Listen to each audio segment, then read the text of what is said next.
ഭൈരവി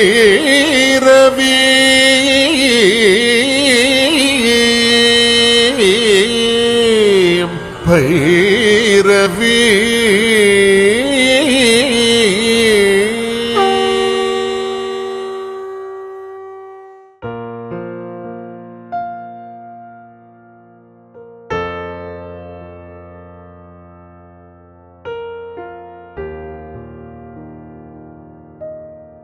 സമരരംഗങ്ങളിൽ മാപ്പിളപ്പാട്ട് ധാരാളം പാടപ്പെട്ടു. അല്ല പടച്ചൊരു ഭൂമിയിരുന്നൊരു കൂട്ടരു കുത്തകയാക്കി നിറുത്തി അതിനുടയതിരും നിലയുമ ഇതുവരെ കണ്ടിടുകാതെ ജന്മി അകലയിരുന്നിട്ട് അതിൽ വിളയുന്നത് തിന്നുകയാണേ റബ്ബേ തിന്നുകയാണേ. ഇത് ഇജ്ജ് നല്ല മനുഷ്യനാകാൻ നോക്കുക എന്ന നാടകത്തിന് വേണ്ടി, ഈ കൈമൂന്റെ ഇജ്ജ് നല്ല മനുഷ്യനാകാൻ നോക്കുക എന്ന നാടകത്തിന് വേണ്ടി KG ഉണ്ണീൻ എഴുതിയ ഒരു മാപ്പിളപ്പാട്ടാണ്. അതിനുശേഷം എല്ലാവരും പാടിയ ഒരു മാപ്പിളപ്പാട്ട് ചരിത്രത്തിലുണ്ടായത്, കായലരികത്ത് വലയെറിഞ്ഞപ്പോ വളകിലുക്കിയ സുന്ദരി പെണ്ണ് കെട്ടിന് കുറിയെടുക്കുമ്പോ ഒരു നറുക്കിന് ചേർക്കണേ, വമ്പഴും നിന്റെ പുരികക്കൊടിയുടെ അമ്പ് കൊണ്ട് ഞരമ്പുകൾ കമ്പൊടിഞ്ഞൊരു ചീലക്കുടയുടെ കമ്പി പോലെ വളഞ്ഞുപോയി. നോക്കൂ, കമ്പൊടിഞ്ഞൊരു ചീലക്കുടയുടെ കമ്പി പോലെ വളഞ്ഞു എന്ന ഉപമയൊന്നും മലയാള ചരിത്രത്തിൽ അതിനു മുമ്പ് ഉണ്ടായിട്ടില്ല. ഉപമ കാളിദാസൻ പലതും ഉണ്ടാക്കിയിട്ടുണ്ടാവും അല്ലെ.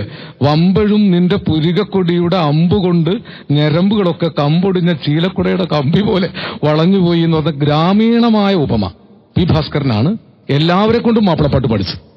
അങ്ങനെ ഈ ഇതിൽ ഒരുപാട് ഉപമകളുണ്ട്. ഭാസ്കരൻ മാഷിങ്ങനെ ഒരുപാട് കൽപ്പനകൾ കൊണ്ടുവന്നു. ഈ ഭാസ്കരൻ ഇങ്ങനെ പറഞ്ഞ വിഷയം മാറിപ്പോകും. ഭാസ്കരനിൽ നിന്നാൽ പിന്നെ എങ്ങോട്ട് പോകാൻ പറ്റില്ല. ഈ ഭാസ്കരൻ മാഷ് ഈ മുരുക്കിനൊക്കെ കാവ്യബിംബമാക്കിയ ലോക ചരിത്രത്തിലെ ഒരേ ഒരു കവിയാണ്.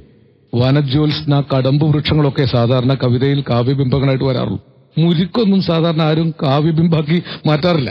പുറത്ത് കാണുമ്പോൾ നിനക്ക് ഞാനൊരു പരുക്കൻ മുള്ളുള്ള മുരുക്ക് എന്നൊരു കവിതയിൽ, കിഴക്ക് ദിക്കിലെ ചെന്തെങ്ങിൽ കരിക്ക് പൊന്തിയ നേരത്ത് മുരുക്കിൻ തയ്യെ നിന്നുടെ ചോട്ടിൽ മുറുക്കി തുപ്പിയതാരാണ്. നല്ല കൽപ്പനകളാണ്. ആ അസ്തമനത്തിലെ മുരുക്കിന്റെ ചുവന്ന പൂവല്ലേ, അത് മുറുക്കി തുപ്പിയതുപോലെ തോന്നാൻ. മലമുകളിലെ കിറുക്കൻ കാറ്റിന് കലിയിളകിയ കാലത്ത് മുല്ല വീട്ടിലെ മുത്തശ്ശി തള്ളയുടെ പല്ലുകൊഴിച്ചതാരാണ്. കിഴക്ക് ദിക്കിലെ ചെന്തെങ്ങിൽ കരിക്ക് പൊന്തിയ നേരത്ത് മുരുക്കിൻ തയ്യെ നിന്നുടെ ചോട്ടിൽ മുറുക്കി തുപ്പിയതാരാണ്. നോക്കൂ, നമ്മുടെ ഫോക്ക് ട്രഡീഷൻ, അടിസ്ഥാന ജനസംസ്കാരം എന്ന് പറയുന്ന ഫോക്ക് ട്രഡീഷന്റെ ഇനമാണ്.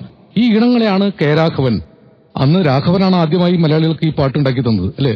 ജിഞ്ചക്കന്താരോ ജിഞ്ചക്കന്താരോ ജിഞ്ചക്കൻ ജിഞ്ചക്കൻ ജിഞ്ചക്കന്താരോ പുഞ്ചവയല് കൊയ്തല്ലോ, നീലക്കുയിലെ പാട്ടില്ലേ. അത് സത്യത്തിൽ ഈ ഈണം നാടോടി ഈണത്തിന് കടം കൊണ്ട പാട്ടാണ്. സത്യത്തിൽ നാടോടി ഈണങ്ങളെ നമ്മൾ ഉപയോഗിക്കാൻ തുടങ്ങിയത് അപ്പോഴാണ്. അതിന് തൊട്ടുമുമ്പ് ഒരു നാടകഗാനത്തിന് വേണ്ടി ONV കുറത്തിവൃത്തം ഉപയോഗിച്ചിട്ടുണ്ട്.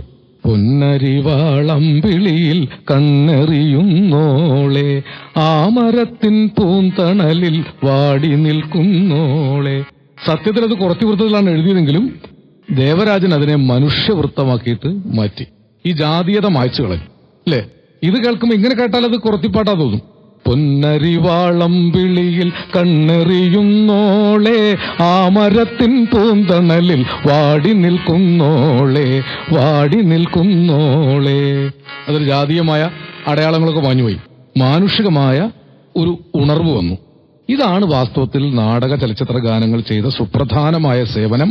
ജാതി തിരിഞ്ഞ, മതം തിരിഞ്ഞ, വർണ്ണം തിരിഞ്ഞ മനുഷ്യപ്പാട്ട്, അതിനെല്ലാം മനുഷ്യപ്പാട്ടുകളാക്കി മാറ്റി. എല്ലാവർക്കും പാടാവുന്ന പാട്ടുകളാക്കി. അത് അവർ പറഞ്ഞങ്ങനെ പ്രഖ്യാപിച്ചിട്ട് ഞങ്ങളിതാ പാട്ടിൽ വിപ്ലവം നടത്തുകയാണെന്നൊന്നും പ്രസംഗിച്ച് ചെയ്തതല്ല. അവർ ചെയ്തത് ജനവർഗങ്ങളുടെ സംഗീതം ഉപയോഗിച്ച് പാട്ടുകൾ ചിട്ടപ്പെടുത്തിയാൽ, അടിച്ചമർത്തപ്പെട്ട ജനവർഗങ്ങളുടെ പദകോശങ്ങൾ ഉപയോഗിച്ച് പാട്ടുകൾ ഉണ്ടാക്കിയാൽ അടിച്ചമർത്തപ്പെട്ട പലതരം ജനതകൾ മുഖ്യധാരാ സംസ്കാരത്തിന്റെ മുകൾ തട്ടിലേക്ക് കയറി വരും. ഇത് വലിയൊരു ആശയമാണ്. അടിച്ചമർത്തപ്പെട്ട ആളുകളെ ഉയർത്താനുള്ള വഴി അവരുടെ സംസ്കാരത്തെ ഉയർത്തിക്കൊണ്ടു. ഇത് സംസ്കാരം ഇല്ലാത്ത ആളാന്ന് പറഞ്ഞിട്ട് ഇവരെയൊക്കെ മാറ്റി നിർത്തിയത്. ഈ മാപ്പിള ഒരു കാലത്ത് പാട്ടായിട്ട് അംഗീകരിച്ചിരുന്നില്ല. മോയിൻകുട്ടി വൈദ്യരൊക്കെ മനോഹരങ്ങളാണ്. ഒയ്യേ എനിക്കുണ്ട് പയ്യല് പീറായത്തിൽ ഒത്തൊരു മീത്ത് കള്ളിത്തും കൊണ്ട് ഒരുവൻ ഉറ്റൊരു വാക്ക് ഞാൻ തെറ്റിടാതെ അയ്യവൻ നാമത്തെ മെയ്യും സൈനു തുജർ ആമേയൻ നാമം നസീമത്തെன்றுം നാങ്കൾക്കാശയും വൻ വാസം തന്നിൽ. ഓളവും തിരുവും എന്ന സിനിമയിൽ കോഴിക്കോട്ടുകാരനായ സി എ അബൂബക്കർ ഈ ഇശലുകൾ പാടി, അത് ബാബുക്കയാണ് ഇണം കൊടുത്തത്. അപ്പോഴാണ് ഈ ഇശലുകൾ സർവ്വസമ്മതായത്. അങ്ങനെ ഇത് മാപ്പിളപ്പാട്ടുകൾ മാത്രമല്ല, എല്ലാ ഇനങ്ങളെയും കൊണ്ടുപോകുന്നു. കഥകളിപ്പാട്ടുകൾ, കർണാടക സംഗീതം. ദക്ഷിണാമൂർത്തി സ്വാമിയെയും ദേവരാജനെയും പോലുള്ള ആളുകളാണ് രാഗങ്ങളെ ഏറ്റവും ജനകീയമായി. ഇപ്പം ദക്ഷിണാമൂർത്തി സ്വാമിയുടെ ഒരു കീർത്തനം പഠിച്ച, ഒരു പാട്ട് പഠിച്ചാൽ ഒരു കീർത്തനം പഠിച്ചതിനേക്കാൾ രാഗവിസ്താരമുള്ളതാണ്. കരഹരപ്രിയ രാഗമൊക്കെ പഠിക്കാൻ അദ്ദേഹത്തിന്റെ സാമ്യമകന്നൂരുദ്യാനല്ലേ, സാമ്യമകന്നൂരുദ്യാനല്ലേ കരഹരപ്രിയ, അതെ, ഉത്തര സ്വയംവരം, ഇതൊക്കെ പോലുള്ള പാട്ടുകൾ കീർത്തനങ്ങളാണ്. ശരിക്ക് ത്യാഗരാജസ്വാമികളും ശ്യാമശാസ്ത്രികളും മുത്തുസ്വാമി ദീക്ഷിതരൊക്കെ ചെയ്ത പണി അടിസ്ഥാന ജനവർഗത്തിന് വേണ്ടി ചെയ്ത ആളുകളെയാണ് നമ്മൾ ദക്ഷിണാമൂർത്തി സ്വാമി, ജി ദേവരാജൻ, കുറച്ചൊക്കെ രാഘവ മാഷ് കൂടുതൽ ഫോക്ക് ഗാനങ്ങളെയാണ് ഉപയോഗിച്ചത്. എം എസ് ബാബുരാജ് ആകട്ടെ ഹിന്ദുസ്ഥാനി ക്ലാസിക്കൽ സംഗീതത്തെ ഏറ്റവും സാധാരണക്കാർക്ക് കൂടി മനസ്സിലാവുന്ന രീതിയിൽ ഹിന്ദുസ്ഥാനി ക്ലാസിക്കൽ സംഗീതത്തിൽ ഗസലുകൾ പോലെ അനശ്വരങ്ങളായ പാട്ടുകളുണ്ടായി.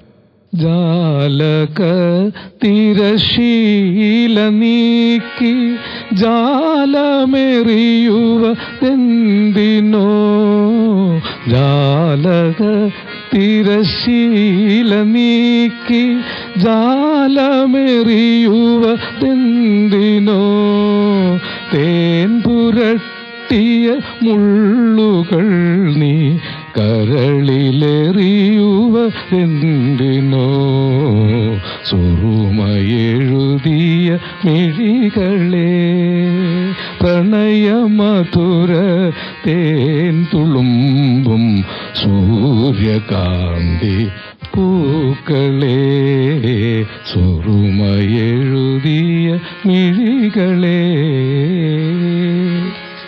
ഇതൊരു ഗസലല്ലേ? ഇത് അതിമനോഹരമായ ഒരു ഗസലല്ലേ? ഇങ്ങനെ എത്ര ഗസലുകൾ, ബാബുക്കായുടെ അനശ്വരങ്ങളായ എത്രയെത്രയോ ഗസലുകൾ താനേ തിരിഞ്ഞും മറിഞ്ഞുമൊക്കെ പാടാൻ ഞാൻ പാടിയാൽ പറ്റൂല. അത് തൻ താമരമെത്തയിൽ ഉരുണ്ടും മയക്കം വരാതെ മാനത്ത് കിടക്കുന്നു മധുമാസ സുന്ദര ചന്ദ്രലേഖ. പി ഭാസ്കരൻ ഒരു വികാരത്തെ, ഒരു വിരഹത്തിന്റെ വികാരത്തെ എന്ത് മനോഹരമായിട്ടാണ് ആവിഷ്കരിച്ചിരിക്കുന്നത്. അപ്പൊ ആ കാലത്തെ പാട്ടുകൾ ഒരു സംസ്കൃതിയാണ് തന്നത്. സത്യത്തിൽ വയലാറിൽ ഓരോരുത്തരിലേക്കും വന്ന ഓരോ ദിവസം ഞാൻ പറയാറുണ്ട്, പലയിടത്തും പറയും ഈ വയലാർ സപ്താഹവും ഭാസ്കരൻ സപ്താഹവും ONV സപ്താഹവും ഒക്കെ ജനങ്ങൾ തുടങ്ങേണ്ട സമയമായി. കാരണം ഈ ഭാഗവത സപ്താഹം കൊണ്ടൊന്നും ആളുകൾ നന്നാവുന്നില്ല. ഈ ഭാസ്കരന്റെയും വയലാറിന്റെയും ONVയുടെ ഒക്കെ സപ്താഹം പറ്റുമെങ്കിൽ ഭൈരവിക്ക് ഏറ്റെടുത്ത് നടത്താവുന്ന ഒരു സപ്താഹം നടത്തിയാൽ അത് തീർച്ചയായും അത് ഒരു ദിവസം അല്ല 7 ദിവസം കഴിച്ചാലും ഇനി 700 ദിവസവും വേണമെങ്കിൽ പറയാം, ഗ്രൂപ്പ് ചെയ്യും അല്ലേ. ഇതൊരു വലിയ, അത് കൂടുതൽ ആ പാട്ടുകൾ മാത്രം. ഇപ്പം വയലാർ ശരിക്കും നമുക്കൊരു കാവ്യ വിദ്യാഭ്യാസം ഉണ്ടാക്കി തന്നാളാണ്. സത്യത്തിൽ മലയാളിയുടെ കാവ്യ വിദ്യാഭ്യാസം നമ്മുടെ കോളേജ് പ്രൊഫസർമാരോ മലയാളം പ്രൊഫസർമാരോ ഒന്നും തന്നതല്ല, വയലാർ രാമവർമ്മ തന്നതാണ്.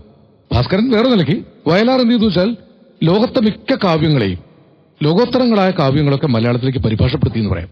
കാളിദാസന്റെ അതിപ്രശസ്തമായ ഒരു കാവ്യഭാഗമുണ്ട്. കുമാരസംഭവത്തിൽ പാർവതിയുടെ കൺപീലികളിൽ മഴത്തുള്ളി വന്നു വീണ് പുക്കിൾക്കുഴി വരെ സഞ്ചരിക്കുന്ന ഒരു ചിത്രമാണ്. സ്ഥിതാ ക്ഷണം പക്ഷ്മസു താടിതാധര പയോധരൽ സേത നിപാത ചൂർണിത വലീഷു തസ്യാ സ്ഖലിതാ പ്രപേതിരേ ചിരേണനാഭിം പ്രഥമോദ ബിന്ദവ.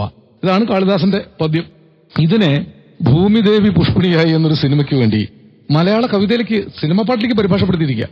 കൺപീലികളിൽ തങ്ങി സ്ഥിതാ ക്ഷണം പക്ഷ്മസു, പക്ഷ്മത്തിന്മേൽ ക്ഷണനേരം സ്ഥിത നിന്നു, അതാണ് കൺപീലികളിൽ തങ്ങി.